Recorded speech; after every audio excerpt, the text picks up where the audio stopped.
ma mõtlesin, et ma siin Meteoras shortsi filmi, et näete alles YouTube'is, aga ma ikkagi näitan teile, et see on päris kihvt koht.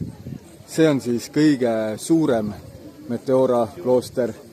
Kui siit vaadata alla, siis üks paistab seal, ehk siis, ja üks on seal kõige taga, ehk 4 kloostrit ühest kohast on kõik nähtaval. Ja kokku on need siis siin tegelikult 6. Aga kui tuled kõige suurema kloostri juurde, siis 4 tükki paistavad siit suurema kloostri juurest vaateplatvormilt.